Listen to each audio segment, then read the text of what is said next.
So number one यहाँ पर ये बात समझने की है कि पैरोल के रूल्स जो होते हैं वो हर स्टेट के डिफरेंट होते हैं।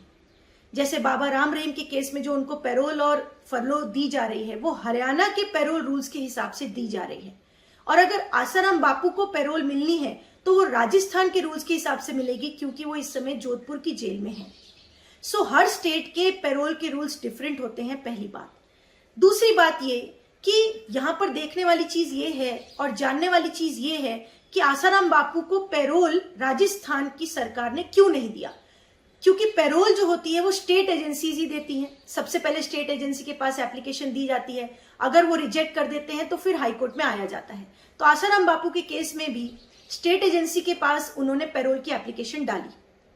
तो स्टेट एजेंसी ने वो रिजेक्ट कर दी। हालांकि प्राइमा फेशी मैं यही कहूंगी कि अगर कोई लीगली ना भी हम देखें तो भी अगर हम इस एंगल से देखें कि 84 साल की उम्र उनकी हो चुकी है और मोर देन 11 ईयर्स अगर विद रेमिशन काउंट करें तो उनकी कन्विक्शन का पीरियड मोर देन 11 ईयर्स हो चुका है, और 84 साल से ऊपर अगर उनकी उम्र है और उनको इतनी सारी बीमारियां भी हैं, इस ओल्ड एज में पैरोल क्यों नहीं दे रही है राजस्थान स्टेट, ये बहुत ही बड़ा सवाल है। लेकिन क्योंकि मैं लॉयर हूं तो मैं आपको लीगल एस्पेक्ट्स इसमें बताती हूं, और क्योंकि मेरे पास आसाराम बापू के पैरोल के सारे पेपर्स भी मौजूद हैं, क्योंकि आसाराम बापू के जो साधक जो उनका केस देख रहे हैं, जो कोर्ट में उनका केस संभाल रहे हैं या किसी भी तरह केस से इन्वॉल्व हैं, वो समय समय पर मुझे पूछते रहते हैं, लीगल पॉइंट्स हेल्प लेते रहते हैं, सजेशंस मांगते रहते हैं, तो मैं उनको समय समय पर गाइड करती रहती हूँ। तो पैरोल के लिए भी उन्होंने मुझसे गाइडेंस ली थी और मैंने उनको गाइड किया था कि आप यहाँ पर हाई कोर्ट में क्या आर्ग्यूमेंट्स रेज कर सकते हैं। तो लीगली मैं आपको बताती हूँ कि क्या प्रॉब्लम आ रही है आसाराम बापू के केस में, जो कि पैरोल नहीं मिली है। क्यों स्टेट एजेंसी ने वो डिसमिस किया है, वो यहाँ पर देखने वाली जरूर बात है। सो स्टेट एजेंसी ने मेनली 3 रीजंस पर पैरोल को रिजेक्ट किया है। वैसे तो आपको मालूम होगा कि सबसे पहले जब पैरोल को रिजेक्ट किया था स्टेट एजेंसी ने, तब हाई कोर्ट ने, क्योंकि आसाराम बापू के नेफ्यू की तरफ से हाई कोर्ट में उन्होंने डाली थी पिटीशन उस ऑर्डर को चैलेंज करने के लिए, तो हाई कोर्ट ने उस समय साफ कहा था कि 6 हफ्तों में दोबारा पैरोल डिसाइड करो, और तुमने यहाँ पर गलत तरीके से डिसाइड किया है। स्टेट एजेंसी को साफ कहा था हाई कोर्ट ने, और स्पेसिफिकली कहा था कि इसमें 1958 के राजस्थान के जो पैरोल रूल्स है उस हिसाब से तय करो और 6 हफ्ते में रिपोर्ट फाइल करो। 6 हफ्ते बाद भी स्टेट एजेंसी ने कहा कि भाई हमने फिर से जो है डिसाइड किया है और हमने ये डिसाइड किया है कि आसाराम बापू पैरोल के लिए एलिजिबल नहीं है। तो मेनली 3 रीजंस जो स्टेट एजेंसी ने यहाँ पर दिए हैं वो रीजंस ये हैं। नंबर 1, उन्होंने ये कहा कि जोधपुर वाला जो केस है, जो जोधपुर में कन्विक्शन हुई है, वो क्योंकि 2018 में हुई है, इसलिए उस केस में पैरोल के 1958 के रूल्स लगेंगे। अब यहाँ पे मैं आपको ये भी बता दूं कि राजस्थान में पैरोल के 2 रूल्स हैं, एक तो 1958 के रूल्स हैं और एक नए रूल्स हैं जो कि 2021 में बनाए गए हैं। तो स्टेट एजेंसी ने कहा कि नंबर 1, जोधपुर की कन्विक्शन के लिए 1958 के रूल्स लागू होंगे, और अहमदाबाद की केस में जो कन्विक्शन हुआ है उसके लिए 2021 के रूल्स लागू होंगे। उसके बाद से बड़ा रीजन जो स्टेट एजेंसी ने हाईकोर्ट में दिया वो ये कहा कि हमने इसलिए पैरोल रिजेक्ट किया क्योंकि राजस्थान पैरोल रूल्स जो 2021 के हैं, क्योंकि अहमदाबाद का कन्विक्शन 2023 में हुआ है, तो इनका कहना है कि 2021 के रूल्स लागू होंगे, इसलिए तो उन रूल्स का रूल 1 सबसेक्शन 3 ये कहता है कि they shall not apply to persons who have been convicted by a court martial or a court of other state। तो यहाँ पर स्टेट एजेंसी ये कह रही है कि 2021 के रूल्स जो है पैरोल के, उसमें रूल 1 सब सेक्शन 3 ये कहता है कि अगर किसी कन्विक्ट का कन्विक्शन आउट ऑफ स्टेट से हुआ हो तो उसको ये पैरोल नहीं मिल सकती, ये रूल्स उस पर अप्लाई नहीं होंगे, वो एलिजिबल नहीं होगा। इस हिसाब से हमने पैरोल रिजेक्ट करी है। अब मैं आपको लीगली अगर बताऊं तो ये रीजन बिल्कुल ही इलीगल है, आर्बिट्ररी है और टेनेबल नहीं है in the eyes of law. ये जो रीजन स्टेट एजेंसी ने हाईकोर्ट के सामने दिया है कि हमने इसलिए पैरोल रिजेक्ट किया है, क्यों, मैं आपको सबसे बड़ी बात यहां पर बताती हूं। ये जो 2021 के पैरोल रूल्स में रूल है, रूल 1 सबसेक्शन 3, यही एग्जैक्टली सेम रूल 1958 के रूल्स में भी था। 1958 के रूल्स जो पैरोल के रूल्स है राजस्थान के, उसमें यही सेम रूल सेक्शन 14A नाम से था। उसमें भी यही सेम बात लिखी थी कि अगर किसी का कन्विक्शन आउट ऑफ स्टेट में है, अनदर स्टेट से हुआ है, तो वो एलिजिबल नहीं होगा पैरोल के लिए इस रूल्स के हिसाब से। और उस रूल को 14A रूल को, जो कि सिमिलर है 2021 के नए रूल्स के हिसाब से, उस रूल को इसी राजस्थान हाई कोर्ट की एक जजमेंट है, Om Prakash versus state of Rajasthan, ये 2002 की जजमेंट है। इसमें कोर्ट ने साफ कहा कि ये जो रूल है 14A 1958 के पुराने रूल्स वाला, ये अल्ट्रा वायर्स है आर्टिकल 21 और 14 ऑफ कॉन्स्टिट्यूशन के, यानी कि ये फंडामेंटल राइट्स के खिलाफ है, कॉन्स्टिट्यूशन के खिलाफ है और डिस्क्रिमिनेटरी है। साफ वर्ड बोला है कि ये साफ डिस्क्रिमिनेशन है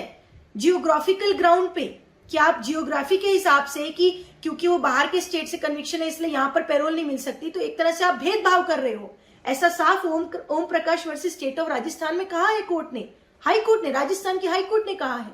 तो अगर वही रूल जो पुराने रूल्स में 14A में था उसको कोर्ट ने अल्ट्रा वायर्स कहा है, वही रूल नए रूल में सेक्शन रूल 1 बन के आ गया है, तो क्या वो डिस्क्रिमिनेटरी नहीं है? जबकि वो सेम है, सेम वर्ड्स है, सेम रीजन है, सेम ग्राउंड है, सिर्फ रूल का नंबर बदला है, तो क्या वो डिस्क्रिमिनेटरी नहीं है? डेफिनेटली है, अल्ट्रा वायर्स है कॉन्स्टिट्यूशन से। इस हिसाब से जो ये ग्राउंड, जो ये रीजन सरकार ने दिया है हाईकोर्ट में कि हमने पैरोल इसलिए आसाराम बापू की रिजेक्ट की है, तो ये रीजन मेरे हिसाब से जस्टिफाइड नहीं है। और हाई कोर्ट में जो पिटीशन पेंडिंग है, जैसे कि आपको पता ही होगा कि हाई कोर्ट में आसाराम बापू की पैरोल की पिटीशन पेंडिंग है, जो कि इसी स्टेट एजेंसी के रिजेक्शन ऑर्डर के खिलाफ उन्होंने डाली हुई है। तो हाई कोर्ट में अच्छे से इन लीगल पॉइंट्स को उठाना चाहिए, अच्छे से कोर्ट के सामने बताना चाहिए कि किस तरह से आर्बिट्रेरली जो है पैरोल को डिसमिस किया गया है, रिजेक्ट किया गया है, और ये रीजन जो दिया है स्टेट एजेंसी ने वो जस्टिफाइड नहीं है। दूसरे रीजन जो कि स्टेट एजेंसी ने दिए हैं वो उन्होंने ये कहा है कि क्योंकि लॉ एंड ऑर्डर की सिचुएशन अराइज हो सकती है। ये एक नॉर्मल सा ग्राउंड है जो कि हर पैरोल रिजेक्शन में जो है स्टेट एजेंसीज देते हैं। अब लॉ एंड ऑर्डर की सिचुएशन अराइज हो सकती है, इसके लिए सबसे बड़ा लीगल जवाब जो कि आपकी लीगल टीम के पास होना चाहिए हाईकोर्ट के सामने, वो ये होना चाहिए कि क्या कभी भी ऐसा हुआ है कि आसाराम बापू को पैरोल या फरलो दी गई हो और लॉ एंड ऑर्डर का सिचुएशन हुआ हो? ऐसा तो कभी हुआ नहीं है।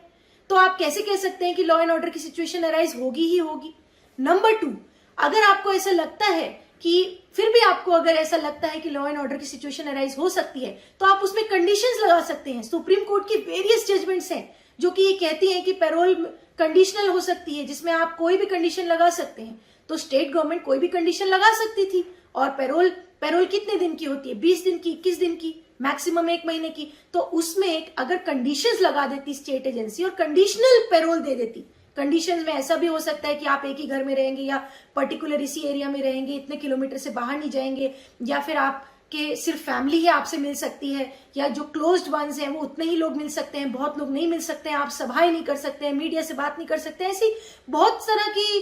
कंडीशंस लगाई जा सकती हैं। तो क्यों नहीं कंडीशनल पैरोल दे दी स्टेट एजेंसी ने? तो ये ग्राउंड भी हाईकोर्ट के सामने रेज करना चाहिए कि ये भी एक आर्बिट्ररी डिसमिसल है स्टेट एजेंसी की तरफ से, एक आर्बिट्ररी रीजन जो उन्होंने दिया है। तीसरा पॉइंट ये कि यहाँ पर स्टेट एजेंसी ने जो कंफ्यूजिंग जवाब दिया है, उन्होंने काफी कंफ्यूजन क्रिएट ये किया है कि क्योंकि जोधपुर की कन्विक्शन 2018 की है तो वहां पर तो 1958 के रूल्स लागू होंगे, लेकिन अहमदाबाद की जजमेंट क्योंकि 2023 में हुई है तो उस पर 2021 के राजस्थान पैरोल रूल्स लागू होंगे। तो ये कितनी कंफ्यूजिंग बात है कि एक ही कन्विक्ट को, जो कि एक ही व्यक्ति पैरोल मांग रहा है, उस पर दो रूल्स आप कैसे लागू कर सकते हैं? दो रूल्स का एप्लीकेशन कैसे कर सकते हैं? एक ही को तो रूल पकड़ना पड़ेगा, कोई एक रूल्स को लेकर ही चलना पड़ेगा। तो ये एक बहुत ही कंफ्यूजिंग जवाब है जो कि अनसेटिस्फैक्ट्री है और हाईकोर्ट के सामने ये जरूर रेज करना चाहिए। और अगर 1958 के रूल्स के हिसाब से चला जाता है, अगर हाईकोर्ट इस हिसाब से चलती है कि 1958 के रूल्स अप्लाई होंगे, तो 1958 के रूल्स में जो 14A बीच में बाधा आ रहा है जो कि कहता है कि आउट ऑफ स्टेट कन्विक्शन है तो अप्लाई नहीं होंगे रूल्स, तो वहां पर गौर कीजिएगा कि मैं आपको लॉ बता रही हूं कि सेक्शन को अगर ठीक से पढ़ेंगे तो 14A जो है 1958 के रूल्स का, वो 14A ये नहीं कहता है कि नेसेसरीली पैरोल नहीं मिलेगी। वहां पर ये वर्ड है कि ऑर्डिनरीली ऐसे लोगों को पैरोल नहीं मिलेगी, ऑर्डिनरीली, यानी कि ऐसा बंदिश नहीं है, कोई मैंडेटरी नहीं है कि पैरोल मिलेगी नहीं। ऑर्डिनरीली का मतलब है कि डिसाइड किया जा सकता है कि देना है कि नहीं देना है। और साथ में अगर आप उस रूल को और नीचे तक पढ़ेंगे तो वो रूल ये स्पेसिफाई करता है कि ये ऑर्डिनरीली अप्लाई नहीं करेंगे unless they have undergone 1/4 of the sentence including रेमिशन। यहां पर ये मीनिंग हुआ अनलेस का मतलब ये कि जब तक कि 1/4 सेंटेंस इंक्लूडिंग रेमिशन पूरी ना हो जाए कन्विक्ट की, यानी कि ये जो 14A सेक्शन है ये भी पूरी तरह से बंद नहीं कर रहा है पैरोल देने के लिए। ये कह रहा है सेक्शन कि 1/4 सेंटेंस अगर हो गई है तो डिसाइड किया जा सकता है पैरोल, ऐसे लोगों के लिए भी जो कि आउट ऑफ स्टेट से भी कन्विक्शन है जिनको। तो 1/4 सेंटेंस तो आसाराम बापू के केस में हो चुकी है, विद रेमिशन अगर काउंट करें तो उनकी मोर देन 11 ईयर्स हो चुकी है, और लाइफ इंप्रिजनमेंट के लिए मैक्सिमम 20 काउंट किया जाता है, तो 20 के हिसाब से उनकी 1/4 सेंटेंस तो क्रॉस हो ही चुकी है। अच्छा, और एक रूल स्टेट एजेंसी ने बोला जो कि नए रूल्स 2021 में है, रूल 16(1)(c), वो भी एक रीजन लेके स्टेट एजेंसी ने कहा कि उसमें लिखा है कि जो सेक्शन आईपीसी के सेक्शन 376D(2) और F वाले जो है वो भी एलिजिबल नहीं है ग्रांट ऑफ पैरोल के जब तक कि half of the sentence with रेमिशन खत्म ना हो जाए। तो अगर ये रूल स्टेट एजेंसी कह रही है तो इस हिसाब से भी हाफ ऑफ द सेंटेंस तो आसाराम बापू की कंप्लीट हो चुकी है, तो उस हिसाब से भी इनको जो है पैरोल मिलनी चाहिए। क्योंकि अगर आप लाइफ इम्प्रिजनमेंट को देखें तो वो रेकन की जाती है 20 ईयर्स। 20 ईयर्स के हिसाब से हाफ ऑफ द सेंटेंस जो है वो 10 ईयर्स होनी चाहिए, और आसाराम बापू के केस में तो 11 ईयर्स 7 मंथ्स हो चुके हैं। 11 years 7 months is not a small thing, more than half the sentence हो चुकी है। तो ऐसे में मुझे लगता है कि आसाराम बापू का केस फिट फॉर पैरोल है और उनको पैरोल मिलनी चाहिए, और हाई कोर्ट में ये सारे लीगल पॉइंट्स जरूर उठाने चाहिए और हाई कोर्ट से पैरोल आसाराम बापू को लेनी चाहिए और मिलनी चाहिए। मैंने लीगल पॉइंट्स इसलिए यहाँ पर बताए क्योंकि बहुत लोग ये तो बात कर रहे हैं कि आसाराम बापू को पैरोल नहीं मिल रही, उनको मिल रही, लेकिन आसाराम बापू को नहीं मिल रही। तो लेकिन लीगली क्या उसमें प्रॉब्लम आ रही है, क्यों स्टेट एजेंसी रिजेक्ट कर रही है, क्या रीजन दे रही है, और उन रीजंस का क्या लीगल आंसर है, वो आज मैंने आपको बताया है।